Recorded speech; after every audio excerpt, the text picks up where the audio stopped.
Fougères Bleues. À mes côtés, Caroline Seignier et Françoise Sagan. Françoise Fabian s'excuse auprès de vous. Elle a été retenue car il y a personne de sa famille souffrante, alors elle n'a pas pu venir. Elle reviendra un autre jour. On précise tout de suite, Françoise Sagan, que le chamois ne sera pas tué. Pour ne pas effrayer les téléspectateurs. Hein. C'est même le sujet du film. Le sujet du film, c'est ça. Oui. Alors, c'est votre premier film, c'est une grande aventure. Est-ce que vous aviez une petite notion de la technique cinématographique avant de vous lancer dans cette aventure? Pas la moindre. Même pas l'appareil photo? Je sais pas faire une photo, d'ailleurs je crois que je sais toujours pas. Ah bon?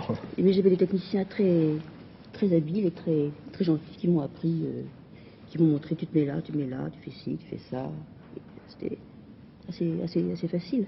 Dans quelle région a été tourné ce film? Car il y a des paysages superbes. On a tourné au-dessus de Megève en septembre-octobre. Oui. Et vous avez trouvé un beau chalet, isolé. On a trouvé un beau chalet qu'on a loué, à Geneviève-Page d'ailleurs. Et puis on a trouvé la montagne qui était autour. Alors comment ça s'est passé pour vous? Parce que c'est tout de même, je le répète, une aventure tout à fait nouvelle. Vous avez évolué dans ce film, sur ce plateau, dans les extérieurs, sans aucune inquiétude. Est-ce que lorsqu'on est romancière comme vous, une femme d'écriture, est-ce qu'on arrive à prendre le recul nécessaire pour savoir ce qu'on va faire? Ça change tout parce que, après une moi je travaille seule. Oui. Alors travailler avec 20 personnes qui en plus comptent sur vous, qui vous disent qu'est-ce que je fais là, qu'est-ce que je fais ici, qu'est-ce que je vais faire. C'est absolument effrayant. Enfin, au début on est terrifiés. Et puis à la fin, on est absolument ravis. Je dirais même plus qu'à la fin, quand on s'est quitté, il y a 20 hommes qui vous quittent d'un coup, toujours au petit soin, vous faites une cigarette ou un truc pour s'asseoir.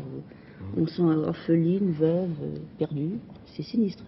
Alors j'ai dit aux téléspectateurs en deux mots de quoi il s'agissait. Un week-end, un couple, un homme, une femme, Gilles Segal, Françoise Fabian, mariés depuis 10 ans, tout va bien. Et puis quand le film commence, on s'aperçoit qu'il y a un trouble, qu'une tension commence à exister et que ce week-end en fait va être une remise en question complète de l'homme, c'est ça? Il va un peu faire le bilan? C'est pas une histoire sur les hommes ou sur les femmes, c'est pas tellement un sujet, comme dit-on, actuel, enfin la mode.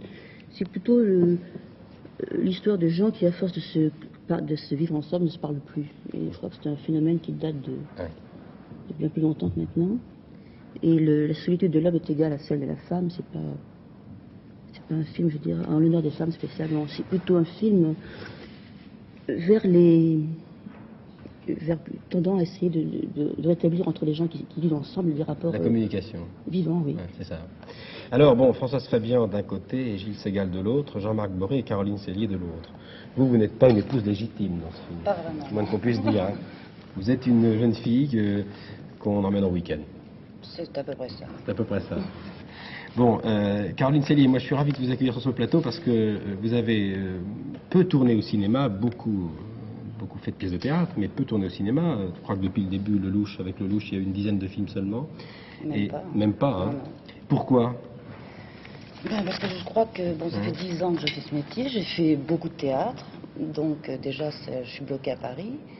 Ensuite, au théâtre, j'ai quand même eu l'occasion d'avoir des rôles formidables, comme Elisa Doolittle dans Pygmalion. Oui. Et je crois que, je veux dire, on dit toujours ça, mais c'est vrai, il n'y a pas tellement de rôles féminins.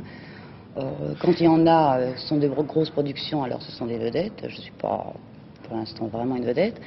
Et puis, si ce sont des petites productions et des petits films, enfin pas des petits films dans le sens péjoratif, mais à petit budget, alors à ce moment-là, ça se fait en groupe, ce sont des comédiens, des metteurs en scène qui connaissent des comédiens, ils font ça ensemble, et c'est très difficile, alors comme je fais partie ni de l'un ni de l'autre. Je voulais profiter de votre passage pour dire que le dernier film de Kiegel, auquel vous avez participé, c'était un bon film, nous l'avons beaucoup aidé ici. C'est un film superbe. Dans François d'hier, je crois, Robert Chazal vous consacre une grande critique, François Sagan, aux Fougères Bleues, et parle de vous. Il dit Caroline Cellier, c'est un peu un mystère. Elle joue au cinéma des rôles un peu en retrait, alors qu'on la sent très capable d'occuper le devant de la scène. Est-ce de sa faute ou de ceux qui l'emploient? Vous avez en partie répondu à cette question. Moi, je regrette qu'on ne vous voit pas plus souvent au cinéma, au cinéma, et les distributeurs et les metteurs en scène qui sont devant leur poste aujourd'hui, j'espère, auront ouvert leurs oreilles et entendu cet appel. Françoise Sagan, justement, parlez-moi de votre distribution. Comment avez-vous fait? Comment vous avez choisi? Françoise Fabian, Jean-Marc Bory, Gilles Segal, Caroline Cellier, Francis Perrin.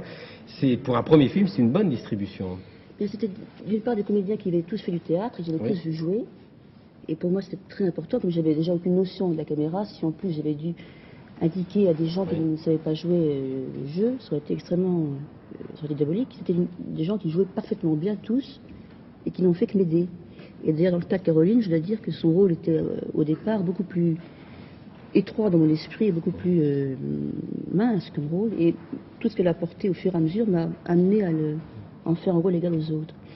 Tous les romans de Sagan qui ont été portés à l'écran ont donné satisfaction à l'auteur ou pas? Non, non. Jamais. Si, non. Comme des exceptions. On est très partial, c'est-à-dire on se sent forcément trahi, a priori. Alors, disons qu'il y en a qui ont été... Vous avez été moins trahi que les autres, vous pensez? Je ne sais pas qui sont les autres. Enfin, il y a eu des cas de trahison atroces. Il y a eu un film qui s'appelait Un certain sourire, Oui.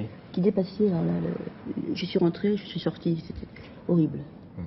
Mais ça veut dire qu'à l'époque, l'auteur n'avait aucun droit de regard sur l'adaptation cinématographique. Ben, je crois que c'est pareil maintenant. Il y a deux solutions. Ou on vend son roman à des Américains qui le payent cher et qui vous disent au revoir. Oui. Ou alors on fait ça avec des Français. Et alors on a moins d'argent, mais on peut collaborer, enfin, mettre son grain de sel au film. Encore pas toujours. Je vous remercie beaucoup, Françoise Sagan. Vous allez récidiver? Ça vous donne envie de refaire un film? C'est vraiment pas de moi, ça. Je crois que pour... Ça dépend du public, des ça dépend producteurs? ça dépend des producteurs. Je crois que c'est une question De gros sous? de sous, oui. Tout simplement. Tout bêtement. Oui. Et vous, Caroline Cellier, qu'allez-vous faire maintenant? Vous allez reprendre, vous aussi, le chemin du théâtre à la rentrée? Ou est-ce que vous étudiez, vous lisez attentivement un ou deux sujets du Non, mais là, cinéma? j'espère surtout terminer un film d'un jeune metteur en scène qui s'appelle Jacques Davila, qu'on a tourné en octobre avec, je crois, une assez jolie distribution, Micheline Prel, Bernadette Lafont, Gérard Artigaud. Enfin, et malheureusement, il y a 3 jours qui ne sont pas faits et on a des difficultés. Il reste 3 jours. Il reste 3 jours. Ah, c'est pas possible. Alors, j'espère qu'il va se terminer parce que c'est un très joli film. Alors ça veut dire qu'il n'y a pas assez de sous pour les 3 derniers jours. Voilà. C'est fou, hein. C'est ça la crise du cinéma. J'espère que vous allez les trouver. Ce serait tout de même dommage à 3 jours de la fin. J'espère. Je vous remercie. Le premier film de Françoise Sagan, Les Fougères Bleues, avec Caroline Cellier, avec Françoise Fabian, avec Gilles Segal, qui est un très grand comédien, avec Francis Perrin, qu'on ne présente plus, et Jean-Marc Bory. Voilà, c'est un film qu'il faut voir, c'est un film intéressant. Vous êtes un petit peu inquiète, le film est sorti depuis quelques jours, comment vous réagissez? L'inquiétude est différente de celle qu'on a quand on sort un livre? C'est pas la même chose, hein? C'est pas la même chose. Et puis je sais pas comment. J'ai un livre qui est sorti un petit peu avant. Oui. Mon stock d'inquiétude est fini. Je vous remercie. Nous allons terminer.